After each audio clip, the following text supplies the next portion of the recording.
E aí, pessoal, boa noite, então. Hoje é quarta-feira, maravilhosamente bem, né? Depois de um feriado, eu achei que hoje era terça-feira. Feriadão, cara. Feriadão atrapalha a vida da gente, né? Tá? Então, é assim, tem material lá no grupo do WhatsApp, tá? É o grupo Fa- da engenharia elétrica.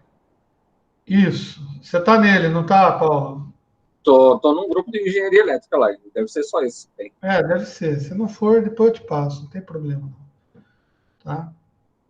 E daí é mais ou menos o material que eu estou usando, tá? Então, para não sair muito da linha, instalações prediais. Instalações prediais, cara. Aula 4 de antenas também não. Ah, planejamento e controle da produção. Também não. Muita coisa aberta, gente. Eu acabei de dar aula agora. Vocês sabem como que é o negócio, né? Agora sim. Agora é esse daqui. Daí a vida nos causa alguns imprevistos, né? Vamos lá. Eu vou compartilhar então a tela. Apresentar agora uma janela, micro-ondas e antenas. Aqui. Tá. Provavelmente, vossas senhorias estão enxergando aí o negócio que eu tô passando, certo?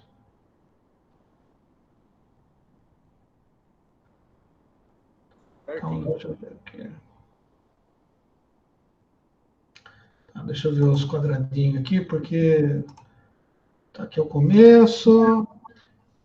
Tá, não, vamos pular. Deixa eu ver.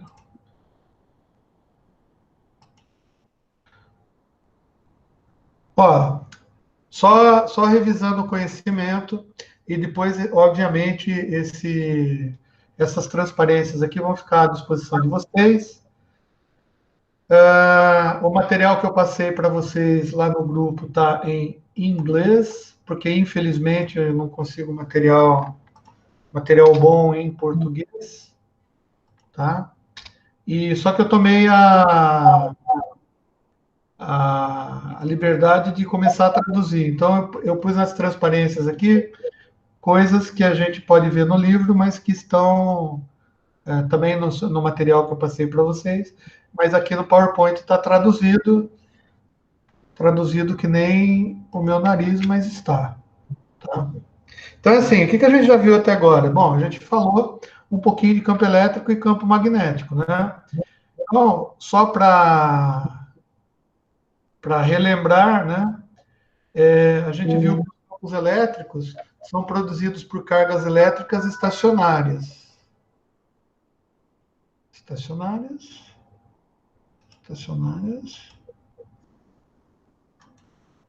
estacionárias.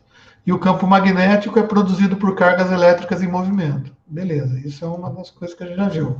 Um campo magnético alternado no tempo, tá? Produz um campo elétrico e vice-versa. A gente já viu isso daí também, tá? Se prestarmos atenção na solução para as equações de Maxwell, tá? São aquelas equações de onda, veremos que os campos elétricos e campos magnéticos viajam juntos no espaço à velocidade da luz. Eles estão juntos, estão interdependentes, e eles viajam à velocidade da luz. A gente já viu isso daí também. Todo o sistema de transmissão em microondas foi desenvolvido para transmitir sinais entre antenas pelo espaço livre. Legal, tá? Aí já é uma informação nova, mas também não tem nenhum segredo, né? Em a gente dizer que um sistema de transmissão em microondas ele foi desenvolvido para transmitir sinais entre antenas pelo espaço, né? Agora, o que é importante a gente ressaltar é que dentro dos equipamentos, né, dos equipamentos de transmissão ou de qualquer equipamento que trabalha com micro-ondas, tá? Não há espaço livre, concorda? Não tem espaço, tá? Então, essas micro-ondas têm que ser transmitidas pelo que nós chamamos ou de linhas de transmissão, tá? Mas vai ter outros dois nomes aí que a gente já vai ver daqui a pouquinho, tá? Então, é o seguinte, dentro dos equipamentos também não há espaço livre, tá? Só que as micro-ondas que a gente transmite pela antena, ela também acontece dentro dos equipamentos, vocês concordam comigo? Então, só que dentro do equipamento não tem espaço para a gente irradiar micro-ondas. Então, lá dentro ele tem que funcionar dentro de linhas de transmissão, tá? E tem três tipos de linha de transmissão para micro-ondas, tá? Uma, a gente chama de cabos coaxiais. Se você tiver a curiosidade, é só martelar aí o seu celular, desmonta ele, e você vai ver que na antena de Wi-Fi dele tem um cabinho coaxial que liga a antena à placa do circuito. Tá? Mas em alguns equipamentos maiores do que o telefone celular, e para outras utilidades, radar, por exemplo, a gente pode ter dentro do equipamento um tipo de linha de transmissão que a gente chama de guias de onda. Tá? A gente vai aprender mais ou menos o que é isso. Tá? E a gente tem outro tipo de guia também, tá? Que é usado, chama-se microstrip. Strip é tirinha, tá? Então são microtiras, sabe? Que são implementadas dentro dos circuitos onde a gente precisa trafegar micro-ondas dentro dos equipamentos, tá? E assim, a gente não precisa ir muito longe, não. Tem alguns computadores que trabalham com micro-ondas dentro, né? As frequências de referência são tão altas, tá? Que eles têm que colocar microstrips dentro do computador para o computador conseguir funcionar, tá? Porque a transmissão de micro-ondas num fio normal, ela causa muitas perdas, né? Daí a gente lembra também, eu lembro que quando eu dei aula para vocês de materiais elétricos, se não me falha a memória, se fui eu que dei também, né? Porque, né, a gente nunca lembra, tá? Eu falei de alguma coisa que foi tema de prova, inclusive.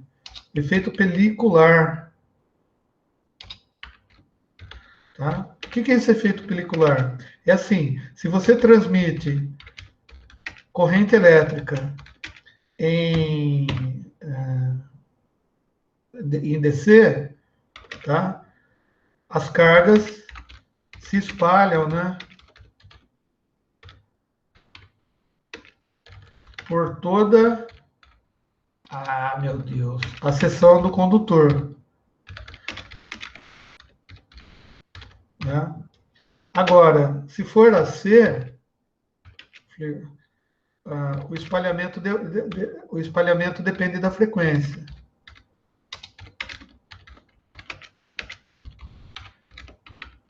Tá? E se depende da frequência, tá? Quanto mais alta,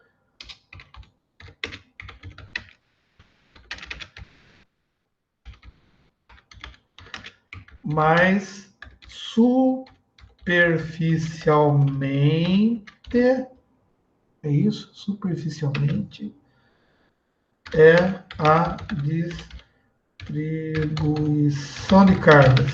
O que eu quero dizer com isso? É que é o seguinte, se a gente pegar um condutor normal, tá? A gente sabe que se fosse transmitir sinal em corrente contínua, tá? Todas as cargas se movimentam, ela se espalha pela seção do condutor. tá? Mas em AC, o espalhamento das cargas vai depender da frequência.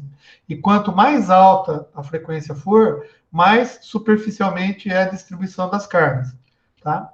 Por esse motivo é que dentro dos equipamentos que trabalham com micro-ondas, a gente precisa de cabos especiais. A gente não pode usar fio rígido, tá? Ou a gente usa cabo coaxial, que tem um tipo de construção que permite, né? E tem as indutâncias e as capacitâncias parasitas e as indutâncias do cabo coaxial vão permitir, né?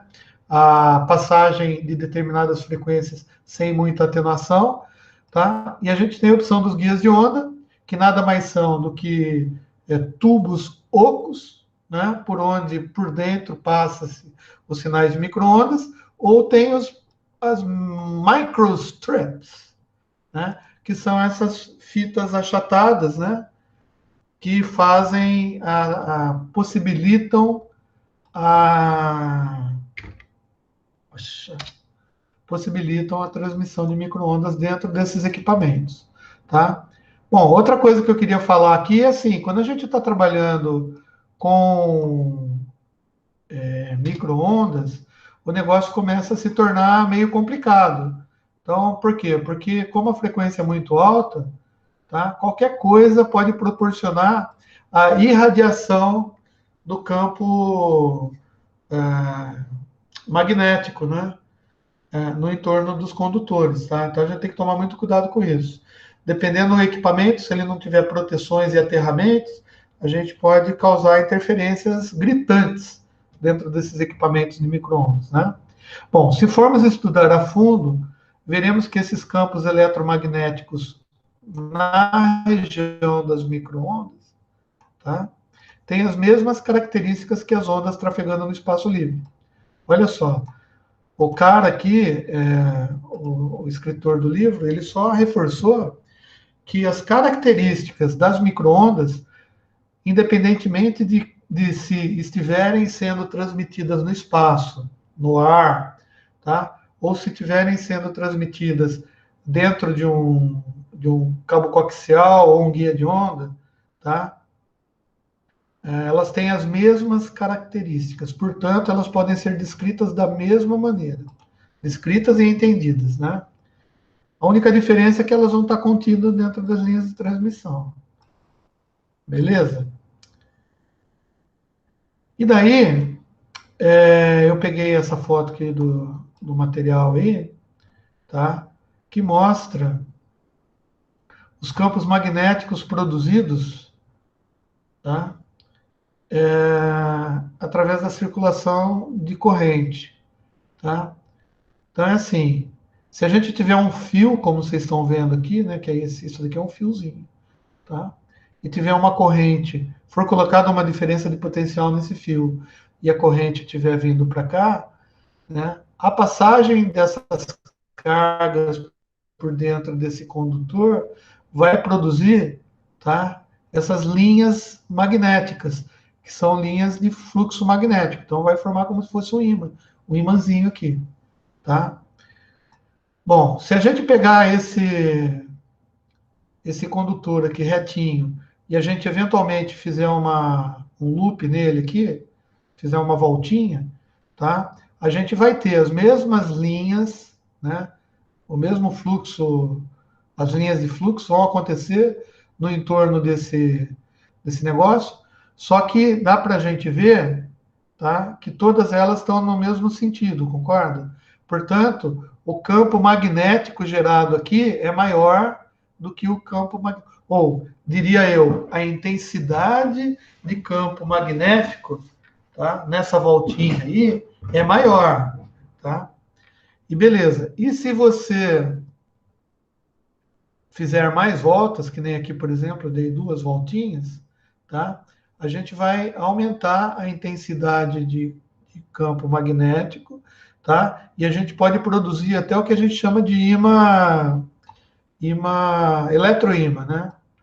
Que nada mais é do que eletroímã, nada mais é do que você usar uma bobina, tá? Essa bobina tem mais voltas para fazer isso daqui, ó, para intensificar, tá? Os campos de força que passam no entorno do condutor. Beleza, isso daqui é só de repeteco, para a gente entrar no clima do livro do cara aí, tá? Que eu achei uma ordem um pouco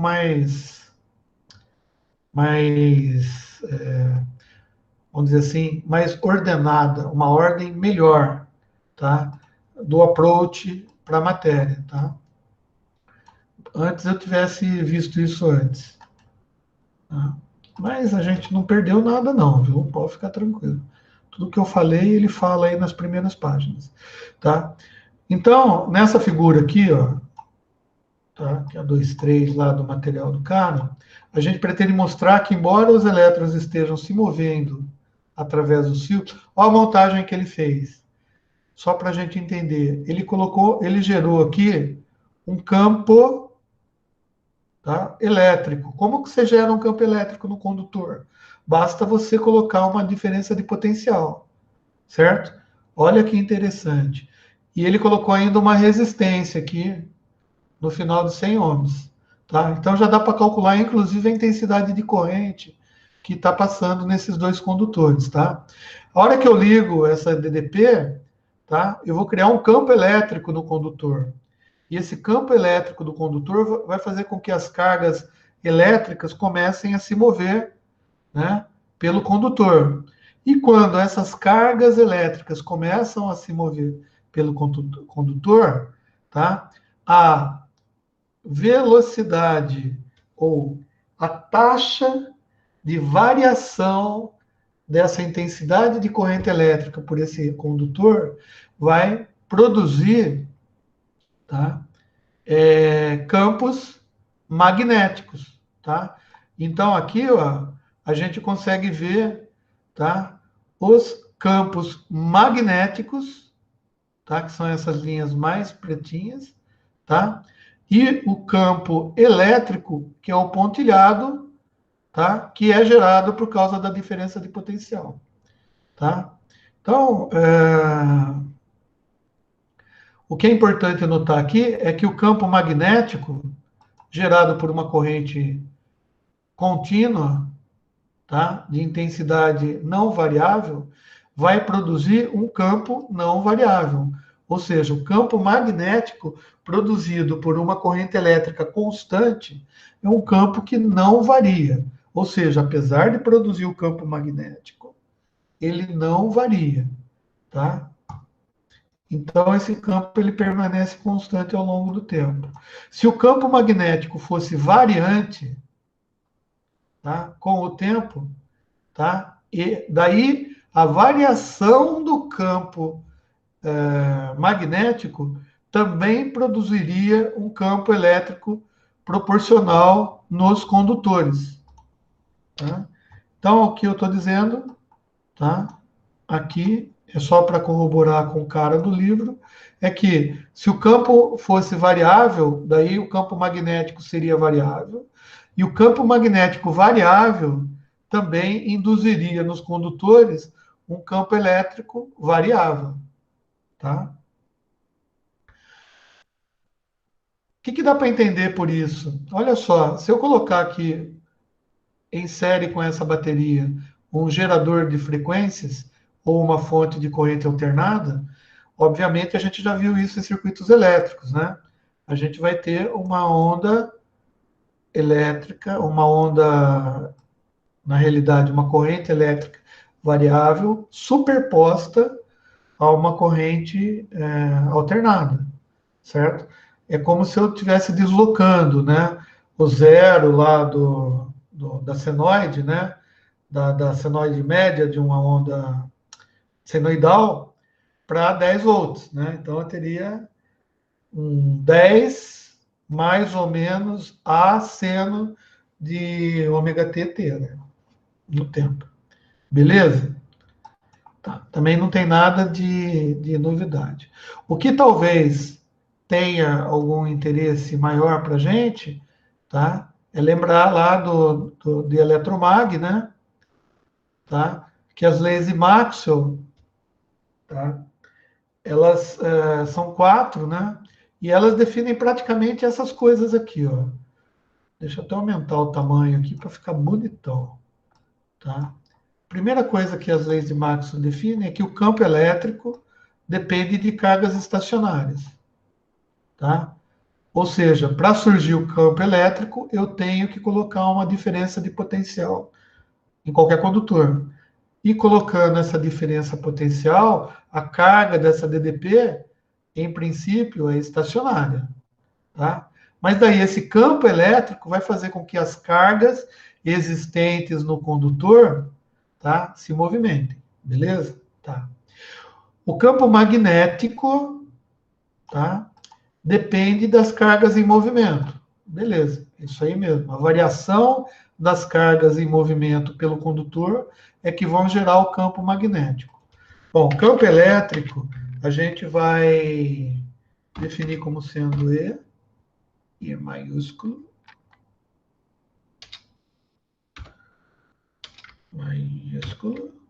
tá? E o campo magnético a gente vai definir como sendo H. Beleza? Tá. Ó, outra coisa que o Maxwell provou para a gente é que o campo elétrico, tá? Campo elétrico depende de um campo magnético variante, de um fluxo magnético variante no tempo. Tá? Ou seja, se eu submeter um condutor num campo magnético fixo, tipo, pega um ímã e coloca um condutor do lado do ímã, o ímã vai estar irradiando um campo magnético. A gente sabe disso. O condutor que está do lado do ímã, ele vai ser ultrapassado, transpassado por esse campo magnético gerado pelo ímã. Só que como esse campo magnético gerado pelo ímã é um campo magnético fixo, tá? Esse campo magnético fixo não vai fazer surgir nenhuma corrente elétrica no fio, que está ali do lado do ímã. Tá? Por quê? Campo magnético, tá? Não produz movimentação de carga desde que ele seja fixo. Agora, se eu pegar um campo magnético variante, ou seja, se eu colocar um fio e pegar o ímã e ficar chacoalhando o ímã do lado, tá tirando e pondo, afastando e colocando o ímã perto do fio, esse campo magnético vai ter uma variante na sua intensidade. Tá? É que eu não consigo, vocês entendem, né? Fazer uma frequência constante. Tá? Mas essa variância do campo magnético vai proporcionar no fio uma diferença de uma corrente elétrica que, obviamente, se medido, né, vai resultar numa diferença de potencial ali. Tá? Pergunta? Deixa eu só ver se eu entendi o conceito. Sim. Se você tem o campo elétrico, você tem uma corrente elétrica, um campo elétrico. Esse campo elétrico, vamos supor que ele é constante. Ele vai gerar um campo eletromagnético, que está constante também. Sim. Agora, então quer dizer que, na verdade, essa corrente elétrica aqui, ela só vai depender do campo se tiver uma ação externa, mas provocada por uma ação externa, tipo um ímã. Mais ou menos, né? Porque, olha só, eu falei se o campo eletromagnético depende da corrente e a corrente não variou, ela não vai mudar.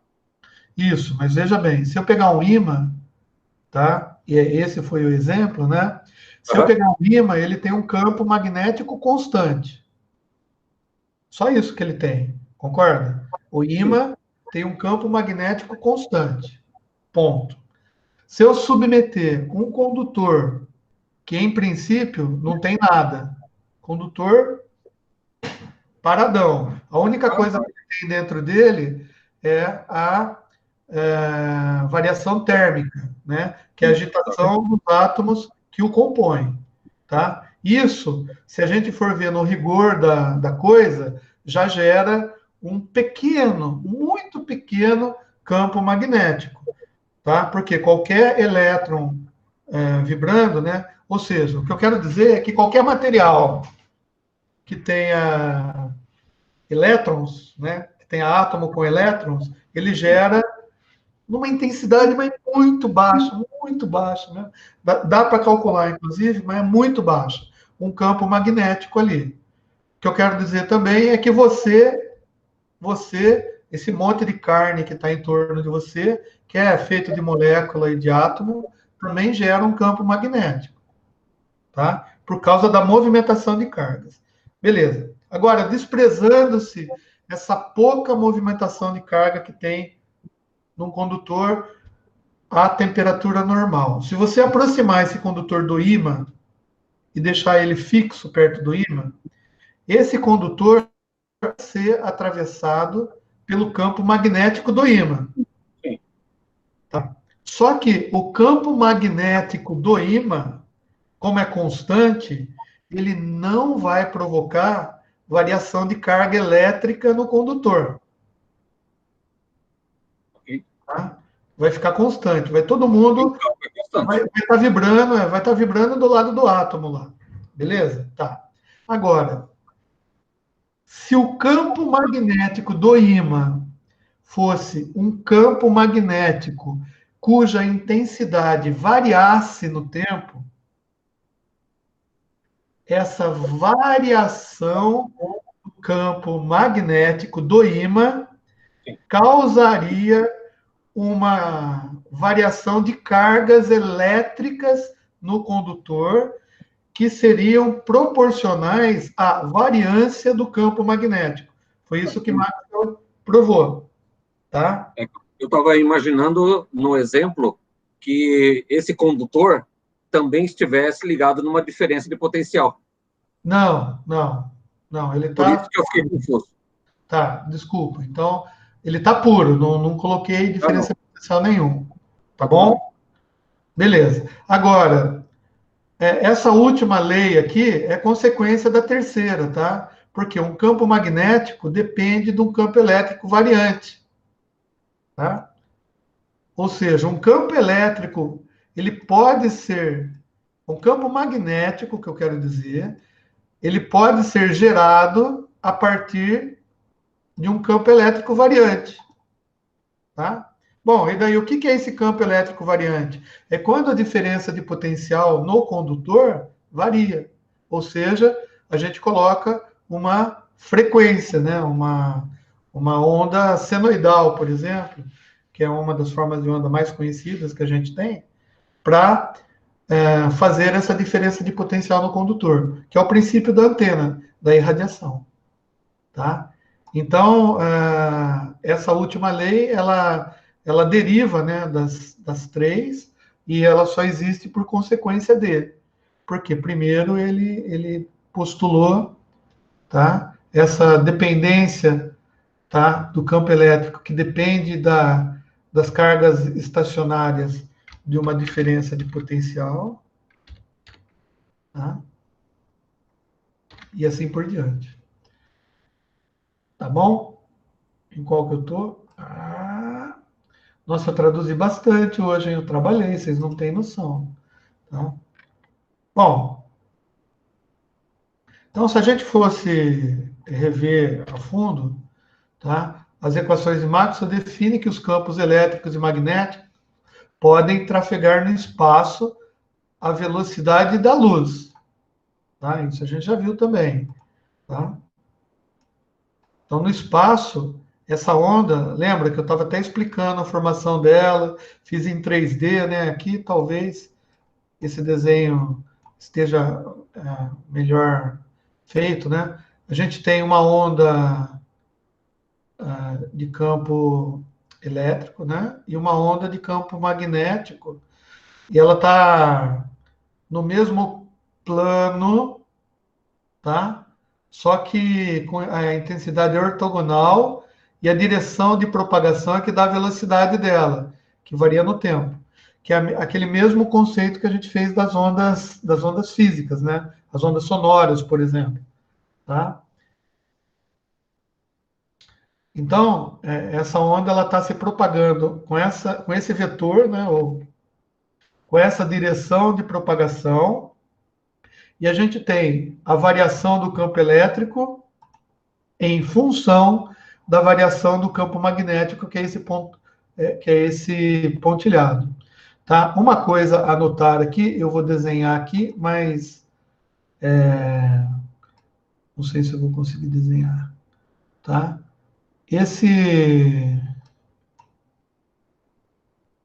ângulo formado, não vai dar para fazer aqui, né? Eu tenho um jeito, quer ver? Ó? Eu vou sacanear esse cara aqui.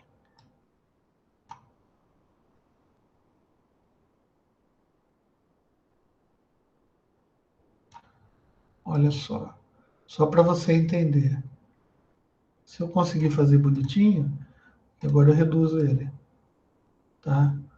O que eu quero dizer é que entre a onda, o campo elétrico e o campo magnético, quando ele está se propagando, eles são ortogonais. Tá? Ou seja, 90 graus aqui, ó, um ângulo reto entre os dois. Tá? E, obviamente, a gente está notando também, né, que existe uma variação de amplitude, né, no tempo, tá vendo? E nesse momento aqui, tá, a direção dos campos eles invertem, tá? Ó, esse estava para cá, depois desse ponto aqui ele começou a ir para lá, tá? Então os vetores invertem, tá? Bom, o importante disso daqui, ó, que talvez a gente possa até entender melhor, é que você está vendo esse plano que eu estou fazendo se movimentar aqui? Se a gente tivesse isso daqui, a gente chama de frente de onda, tá? Ou seja, a frente de onda, tá? É a onda eletromagnética se deslocando no sentido da velocidade dela. Tá? Eu vou tirar aqui esse negócio, vou diminuir, tá? Para a gente ver que é isso que eu quis escrever aqui, talvez a tradução não ficou legal. A solução para as equações de Maxwell define que os campos elétrico e magnéticos podem trafegar no espaço à velocidade da luz em um combinado, né? Quer dizer, uma mistureba, que chamamos de onda eletromagnética. Ou seja, que é isso daqui. Ó. Isso é uma onda eletromagnética. Tá? E que os campos elétricos e magnéticos estão ortogonais. Tá? Portanto, existe um ângulo de 90 graus entre eles. Foi isso que eu acabei de tentar explicar aqui para vocês. Tá? E ele vai andando com o tempo, tá? E o negócio vai fazendo assim, ó. Aumenta, diminui, aumenta para o outro lado. Né? E eu não sei fazer aqui. Tá bom? Mas vocês entenderam. Tá. Vamos lá, vamos relembrar também alguns conceitos. Por que relembrar, né? Porque, assim, para tudo tem algumas definições, né? E para a gente entender antenas e propagação, a gente precisa relembrar algumas definições aqui, e às vezes são definições até que a gente já está careca de saber, tá? Mas vamos relembrar porque faz bem para o ego nosso, né? E para o conhecimento também. A frequência e período, tá? Estou falando de frequência e período, são definidos como sendo o número de oscilações que um sinal elétrico completa um segundo. Tá? Nenhuma novidade aqui. Em microondas, pode-se melhor definir como sendo o número de ondas eletromagnéticas que passam por um determinado ponto por segundo. Opa, aqui já começou a complicar um pouco. O que o cara quer dizer? Ó? Que quando a gente está falando de microondas, tá? A gente tem que pegar a onda que é aquela onda, essa onda aqui, vou até levar para lá de novo, tá? Tá? Vou pôr aqui em cima só para gente ver, tá? Imagina um ponto fixo aqui, ó, tá? Que eu pegue um ponto fixo, tá? Um determinado lugar aqui para observar. Óbvio que eu não vou conseguir observar isso daqui, né? Mas vamos imaginar que eu esteja observando desse ponto aqui, ó, desse ponto. O que está acontecendo com essa onda? Essa onda ela está vindo, ela está passando aqui, né? Então, se a onda vai passando no ponto, dá uma olhada no que acontece. Ó, ela está diminuindo. Agora ela está aumentando, chegou no pico máximo, começou a diminuir, chegou no zero de novo. Ó. Vou passar de novo. Ó. Vai aumentando. Pô, aqui chegou no máximo, tanto de campo elétrico quanto de campo magnético. E eu vou continuar passando. Ó. Chegou no zero de novo, tanto no elétrico quanto no magnético. Vou continuar indo. Tá vendo? Chegou no máximo invertido. Tá? Chegou no mínimo de novo. Ou seja, se eu pegar um ponto de observação, tá? A gente define que frequência é a quantidade de ondas, tá vendo? Que passa nesse ponto por segundo. Olha que interessante. É um conceito diferente do que a gente está acostumado, tá? Ou seja, se eu tivesse só esse buraquinho aqui, que é o ponto de observação, as ondas elas vão passando aqui, ó, passou uma e meia. Se eu fizer mais rápido, tá? Se eu fizer menos que um segundo passando rápido aqui, a quantidade de ciclos completos que passam por esse ponto aqui é determinada frequência. Conseguiram entender essa definição? Que parece ser uma definição um pouco diferente do que a gente está acostumado, tá? E daí, às vezes eu me pergunto, por que o cara definiu assim? Porque é o jeito de explicar do cara, né? Então, eu achei bonitinho, achei legal. Eu nunca tinha pensado por esse prisma de eu fixar um ponto de observação e deixar que a onda corresse, porque geralmente eu acompanho a onda com o meu olhar, com o meu pensamento, né? E daí a gente comete um erro se a gente fizer isso, porque a gente acompanhando a onda, ela parece sempre que é uma senoide no tempo, fixa. E ela não é, na realidade ela vai o que é inchando, depois esvaziando, depois incha do outro lado, esvazia. E eu, infelizmente, eu não tenho um desenho que possa replicar isso daqui para gente, tá? Mas a unidade de frequência é o Hertz, tá? E a gente diz que reciprocamente as frequências, a gente tem o período, certo? Período, que é o tempo que um sinal elétrico completa em um segundo. Tá? Ou o tempo entre uma onda eletromagnética e a outra. Tá? Olha só, que a gente consegue enxergar melhor. Tá? Imaginemos que aqui eu só tenho o campo elétrico. Tá? Tá? O que é definido período? É o tempo, olha aqui, ó, é o tempo que um sinal elétrico completa em um segundo. Tá? Então, se ele estiver indo para cá, se eu fizer aquela mesma história do ponto de observação, colocar um ponto de observação aqui, ó, tá? Quando ele vai vindo para cá, ó, se eu fizer isso num segundo, um, atenção, um, tá vendo? Então é isso que ele define como período, tá? Ou a gente pode definir o período também de uma crista a outra, tá? Se a gente considerar isso daqui como sendo sinal magnético, portanto, vamos imaginar que ele esteja a 90 graus, o período é definido de onde vem uma onda, né? A primeira, o pico mais alto da onda, daí ela passa, vai passando, né?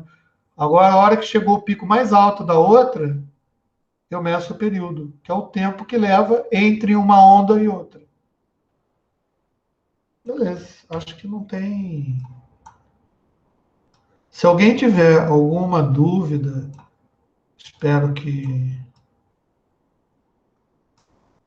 vocês falem, tá? Então, porque eu tô assim, tô no escuro. Tá? O único cara que eu tô vendo é o Paulo. O resto tá tudo com a câmera desabilitada. Aliás, eu vou fazer chamada. Deixa eu fazer chamada aqui. Agora eu aprendi um jeito de fazer chamada aqui que. Olha que bonito. Olha que legal. Vou fazer chamada aqui. Tuc. Fiz chamada. Beleza, chamada feita. Vamos lá. Continuando os conceitos. A gente só está revendo conceitos. Daí o livro ele dá um exemplo que eu copiei aqui para a gente discutir em cima. Se a onda é de 1 Hz, tá? Por definição, o período é de 1 segundo. Se a frequência de onda é 1 kHz, significa que 1000 ondas passarão em 1 segundo. Concordam comigo? Só seguir o raciocínio. Se 1 Hz, o período é 1 segundo, se a frequência da onda for de 1 kHz, significa que vai passar 1000 ondas em 1 segundo. Tá? Portanto, o período é de 1 milissegundo. Beleza. Que é o inverso, né?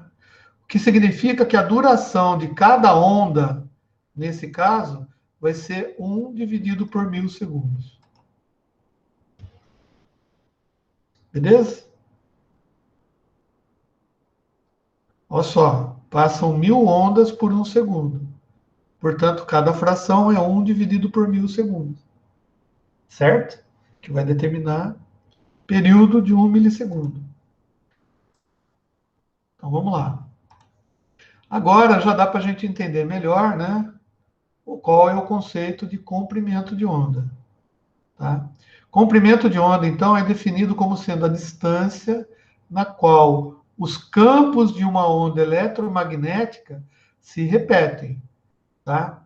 Então, olha só o conceito. Eu coloquei lá as duas bolotinhas.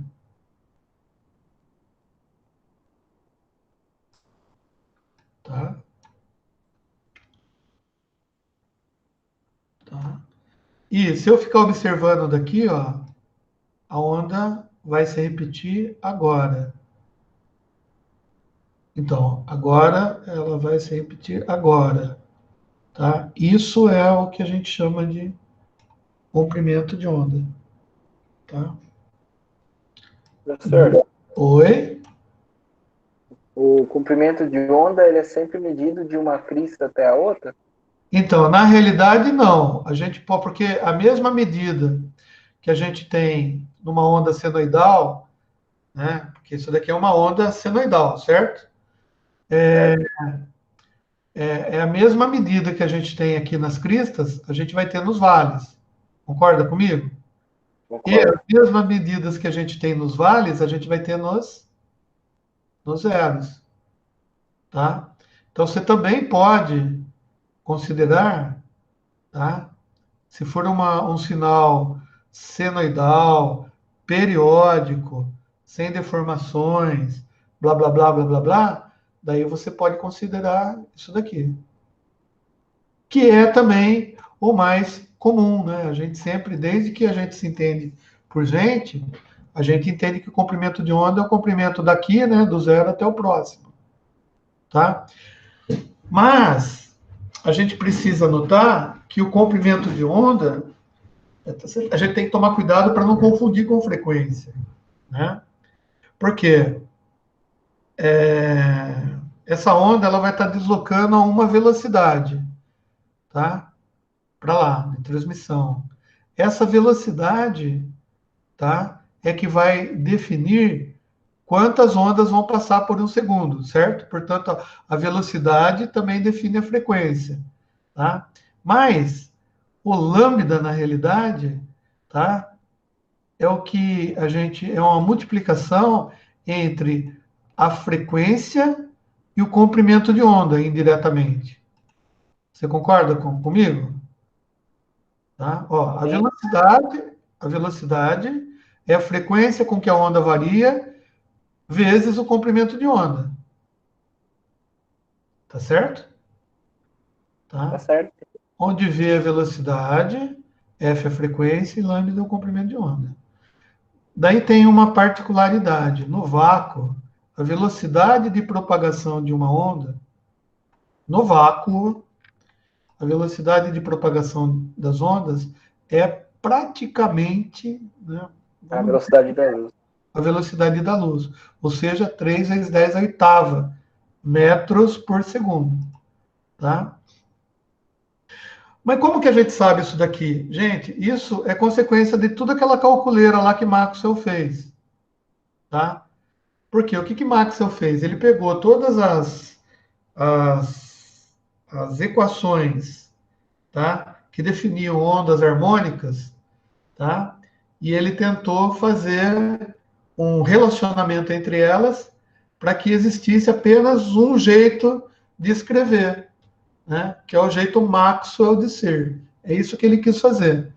Da mesma maneira que o Stephen Hawking, o cara da cadeira de roda lá, queria fazer com a teoria da relatividade de Einstein. Né? Ele queria pegar vários postulados, tá? E concentrar numa única coisa que definisse aquilo, numa única fórmula que definisse aquilo, fazendo operações matemáticas. E isso deu origem, né, de uma certa maneira, à teoria das cordas, que a gente não sabe o que é também, porque é loucura essas físicas aí. Tá?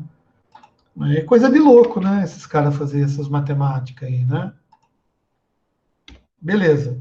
Bom, então, que diz que a velocidade de propagação de uma onda no vácuo é proporcional ou igual à velocidade da luz, foi Maxwell. Então, dá para a gente entender que, ó, se a gente pegar 1 MHz, tá? 1 MHz, o comprimento de onda é 300 metros. Tá? Só colocar na fórmula. Tá? Eu tenho a frequência de 1 MHz, velocidade da luz. Se eu dividir velocidade da luz pela frequência, eu vou chegar ao comprimento de onda. Tá? Em 100 MHz, o comprimento de onda é 3 metros. Beleza? Em 300 MHz, tá? Comprimento de onda é 1 metro. Tá? É só pôr na conta. Em 300 GHz, tá? O comprimento de onda, de acordo com a conta que o cara fez, é 1 milímetro. Tá? Então, veja bem, a gente não definiu, mas a gente sabe, né, que a faixa especificada para micro-ondas dentro de todo o espectro eletromagnético que a gente entende como sendo espectro eletromagnético, eles separaram o que eles chamam de faixa de micro-ondas de 300 MHz a 300 GHz. Essa é a frequência de micro-ondas. Depois, para cima de 300 GHz, daí começa já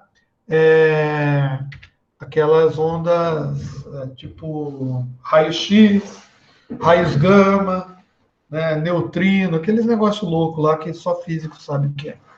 Tá? Ou seja, se a gente for ver a variação em comprimento de onda, micro-ondas varia de 1 metro até 1 milímetro. Tá? Beleza?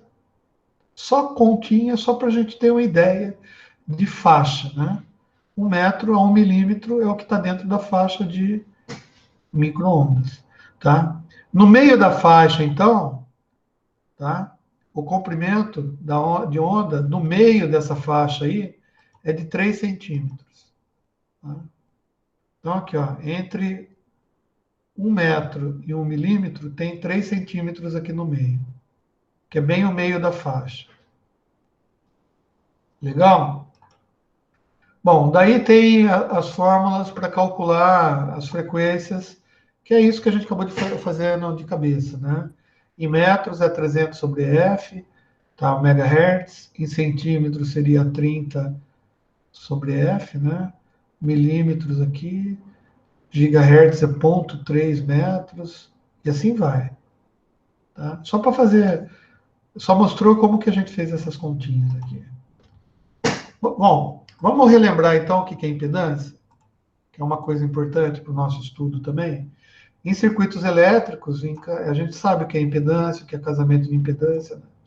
Vamos rever esses conceitos do ponto de vista de micro-ondas.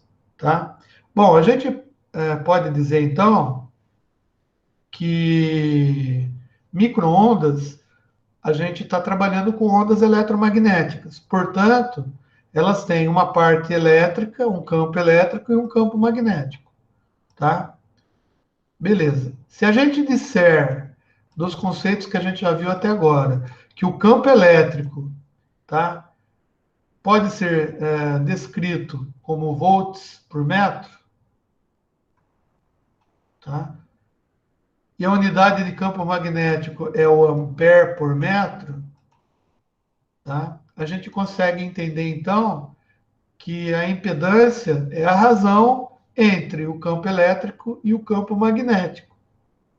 Tá? Por que isso? Porque o campo elétrico é provocado, tá, por diferença de potencial. Tá? E o campo magnético provoca corrente elétrica no condutor. Tá? Então, aqui eu coloquei errado. Tá? Então, a unidade da razão entre os dois, poxa, o que é a razão entre tensão e corrente? É o que a gente chama de ohms, né? Ohms. Tá?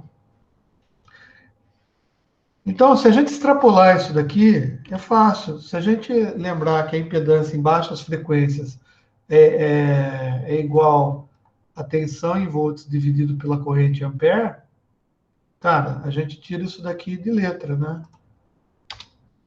E a gente diz, então, que a impedância, tá, é tensão em volts pela corrente, portanto, é dada em ohms.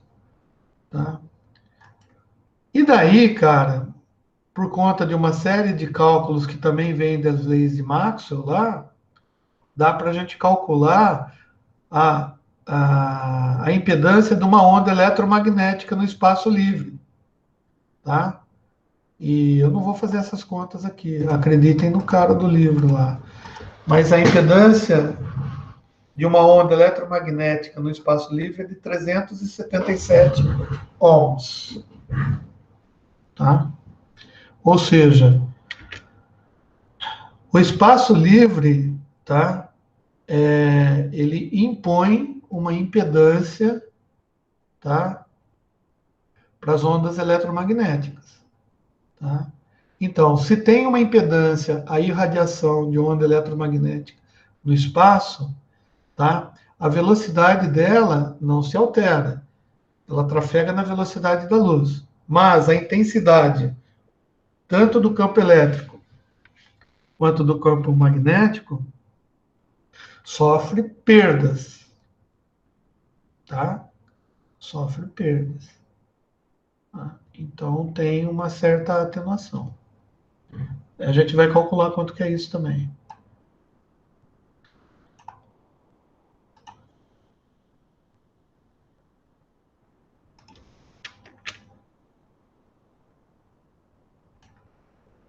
Aqui ele só repetiu o texto. Bom, beleza. Aqui ele só tá reforçando esse conceito, né, dizendo que vem lá das naturezas fundamentais das ondas eletromagnéticas, tá? Bom, mas, diferentemente desse cálculo que foi feito no espaço livre, a gente sabe que numa linha de transmissão, tá? Portanto, em meio fechado, né? Transmissão confinada, as impedâncias vão depender das dimensões da linha, tá? E da resistividade ou da permeabilidade elétrica do material que a linha é feita. Tá? Isso a gente já viu em resistência de. Não, em materiais elétricos. Tá? Ou seja, a impedância, tá, numa linha física, ela vai depender das dimensões da linha, das seções, né, que tem lá, transversais, e ah, da resistência, da resistência do material, tá? Que é definido pela permissividade magnética e permeabilidade elétrica. Lembra do ρ e do φ. E tem aquele μ0 lá, tá? O ε0 ou o μ0 daquela fórmula 1 sobre 4π raiz quadrada de μ0. Ah, não lembro que fórmula é essa, tá? Mas para agora também não nos importa. O que a gente está querendo é rever conceitos, né? Ou seja, numa linha de transmissão, dependendo das dimensões da linha e do material de que ela é feita, isso vai alterar a impedância dela.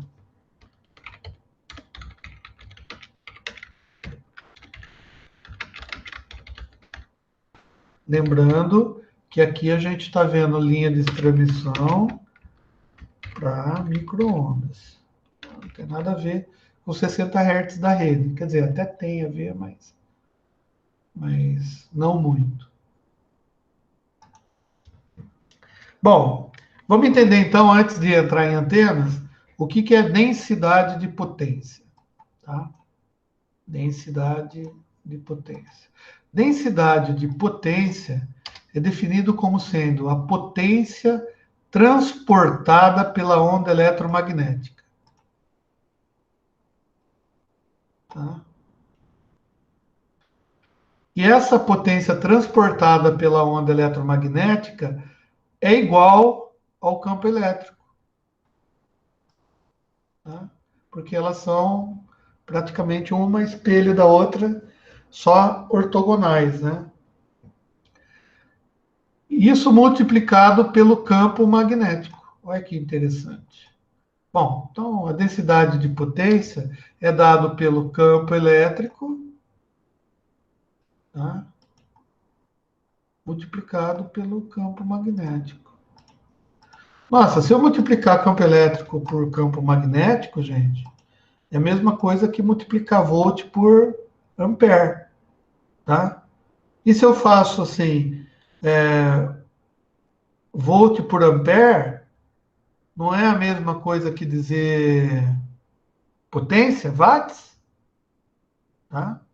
Então vamos ver aqui, ó. A unidade de medida, então, dessa densidade de potência é volt por metro, né? Que a gente já viu lá na definição, tá? E ampere por metro, porque o campo elétrico é definido em volt por metro. E o campo magnético é definido por ampere por metro. Se eu multiplicar volt por metro e vezes ampere por metro, eu tenho um volt vezes um ampere, tá? Por metro quadrado. Ah, daí talvez, como eu coloquei aqui barrado, pode causar uma certa dificuldade no entendimento, tá? Mas para facilitar a vida, a gente coloca uma fórmula aqui, coloca uma fração, que agora eu estou craque em fração. É assim, é volt, opa, não aqui, né? É volt em cima, metro embaixo. Ué, por que? Meu Deus! Por que esse volt foi lá em cima? Ah, já sei.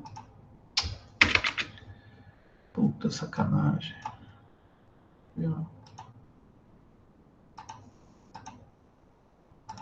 Tá, beleza. Volt por metro, né? E o outro...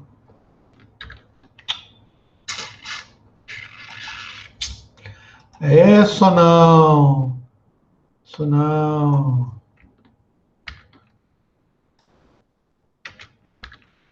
Tá? Vezes ampere. Ampere por metro. Tá? Que é igual a watt igual a são que watt por metro quadrado. Metro quadrado, isso daqui é para cima, que é aqui. Suscrito. Isso aí. Melhor assim, né, para entender. Vou deixar até em amarelinho aqui. Beleza. Lembrar a definição de potência pela segunda lei de Ohm, V vezes R. Só lembrete só. A densidade de potência, por exemplo, emitida por uma antena satélite, olha que interessante. Aqui quando eu comecei a escrever isso daqui, deu saudade até de onde eu trabalhava lá. Tá? Densidade de potência, então, emitida por uma antena de satélite, enquanto essas ondas trafegam pelo espaço livre, elas vão se espalhando. Vocês concordam comigo que se você tiver uma antena irradiando, conforme a onda vai afastando, né, da antena, da fonte de radiação, ela vai se espalhando no ar, tá? Por quê? Aquele negócio do omnidirecional ou até da direcional mesmo, né? Mas assim, ela vai se afastando, ela vai espalhando. Mesma coisa que você jogar lá a pedrinha no lago lá, as ondas elas vão se espalhando. A onda eletromagnética acontece a mesma coisa. Ela vai espalhando, tá? De tal maneira que quando elas chegam na Terra, elas cobrem a área total do Brasil, para vocês terem ideia. Ou seja, um satélite geoestacionário, ele fica mais ou menos a 36 mil quilômetros de altura, tá? Da crosta da Terra, tá? E quando é irradiado um sinal lá de cima para a Terra, tá? As ondas elas vão se espalhando, né? Então, a iluminação, vamos imaginar assim, a iluminação da onda eletromagnética irradiada por uma antena de um satélite, quando chega aqui na Terra, ela cobre praticamente a área do Brasil inteiro. Então, se ela faz isso, significa que em qualquer posição que eu tiver do Brasil, se eu apontar a minha antena, tá, na direção da antena que está transmitindo o sinal para mim, eu consigo captar essas ondas, tá? E veja bem, não preciso nem apontar muito bem para o satélite. Só eu direcionar mais ou menos na direção dele, eu já estou captando o sinal, tá? Só que esse sinal, ele chega aqui muito atenuado. A gente vai ver isso daí, tá? Então, permite que esse sinal seja recebido em qualquer estado brasileiro, tá? É por isso que a Sky funciona, tá?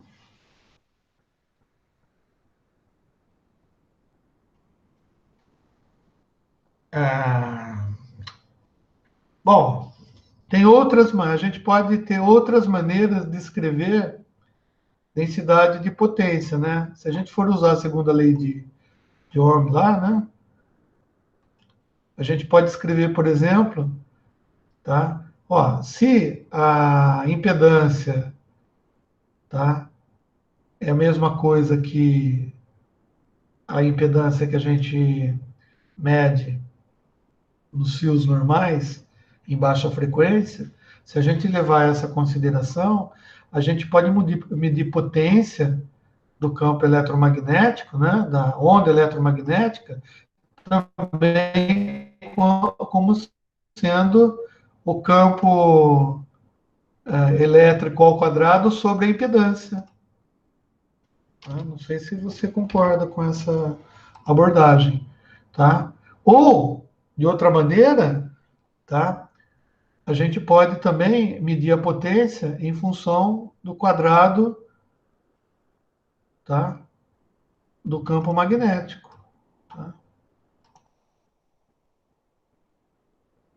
Beleza? São outras maneiras matemáticas de se escrever a mesma coisa usando a lei de Ohm. Não fiz nada além disso daí. Tá? Então,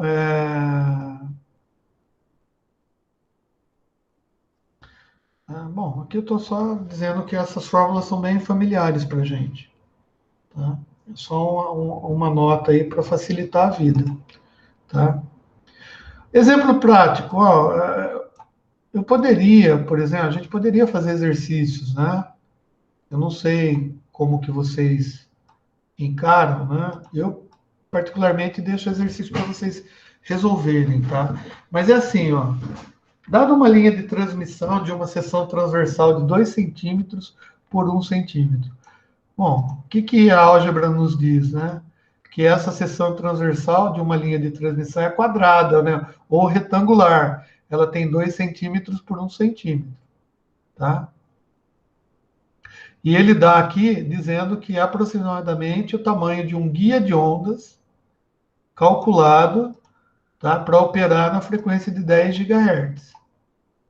Por quê? Vocês lembram, né? Guia de onda, tá?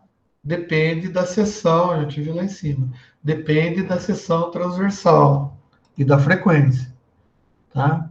Então, ele deu que o E é igual a 50 volts por metro. Ou seja, ele está dando qual é a intensidade de campo elétrico. Tá? E também está dando, olha que tranqueira aqui, tá? A intensidade do campo magnético. Ou seja, ele deu todos os parâmetros para a gente. E está pedindo para encontrar impedância.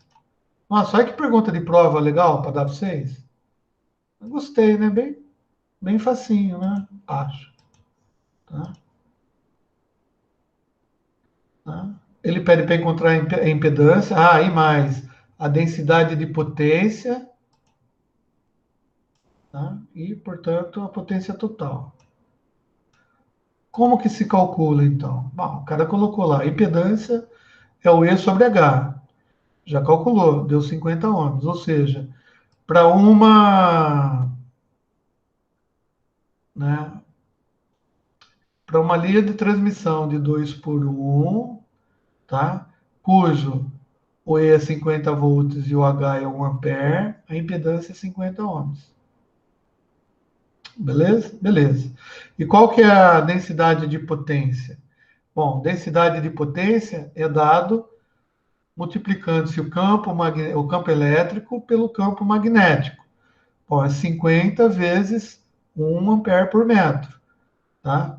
Vai dar 50 watts por metro quadrado. Legal, essa é a potência. Tá?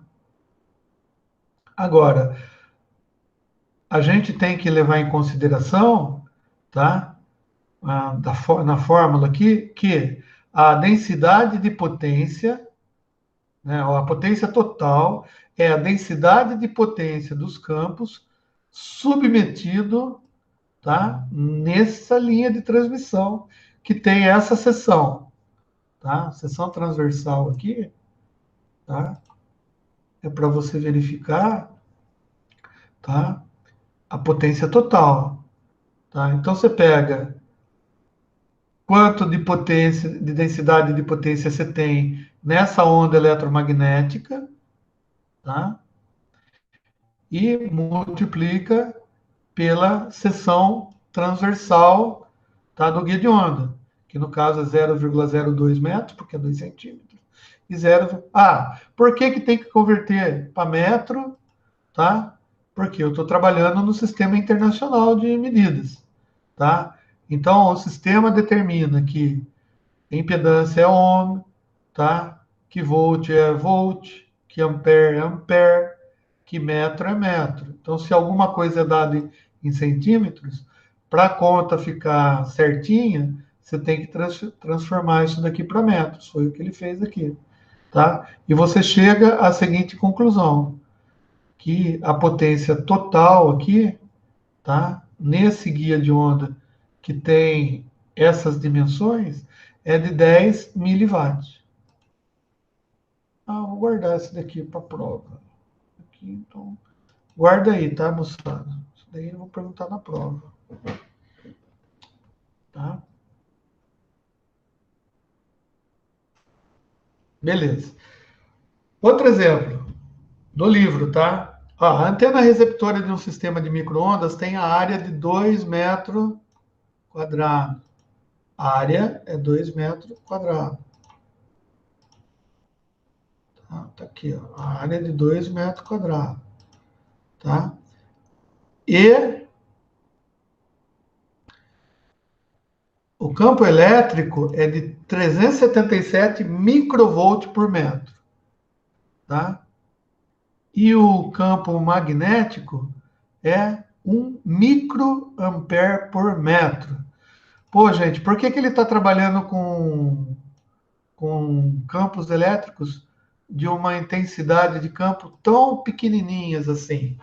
Tá? Porque a gente está tratando de uma antena que está recebendo sinal, tá? Ou seja, é um sinal que está totalmente espalhado, tá? E que vem de uma distância grande, portanto, tem uma certa atenuação, tá? E esse sinal, ele está sendo dividido com todo mundo, o Brasil inteiro, em qualquer estado eu estou recebendo ele, tá? Ele está pedindo a impedância, tá? Da antena. Está pedindo a densidade de potência e potência total.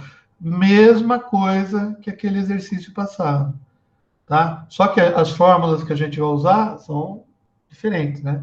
A gente vai usar aqui a impedância da antena é o campo elétrico sobre o campo magnético.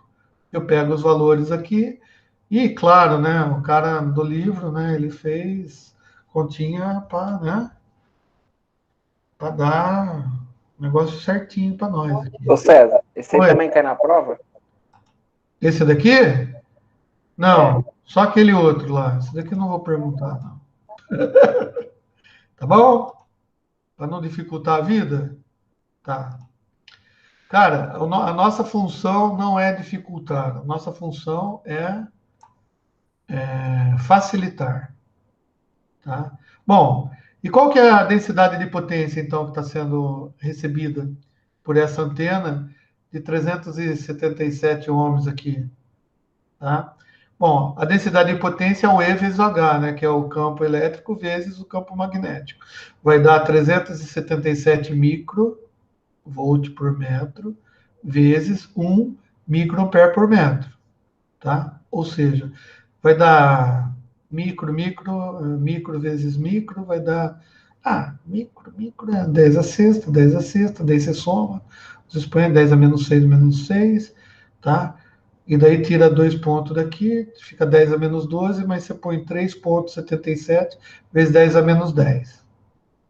Tá? Ou 377 vezes 10 a menos 12 watts por metro quadrado.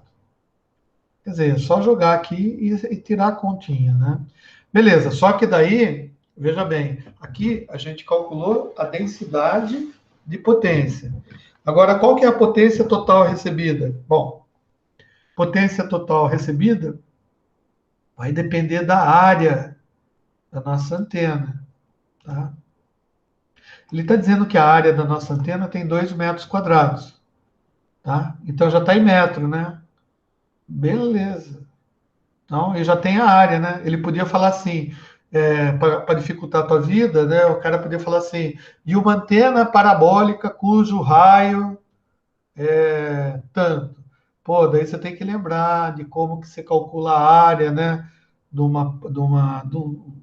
círculo, né? Para depois transformar em metros, entendeu? Para ver. Então, ele facilitou a vida aqui. Tá?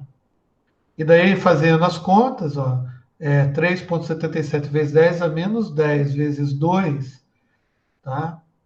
Aqui, ó, tá vendo? Se ele tivesse deixado em 12 aqui, seria mais fácil. Dá 7,541 vezes 10 a menos 12 watts. Ou 754,1 picowatts. Tá? Esse é o nível de potência que essa antena de 2 metros quadrados está recebendo de uma onda eletromagnética que está chegando na Terra com essas características.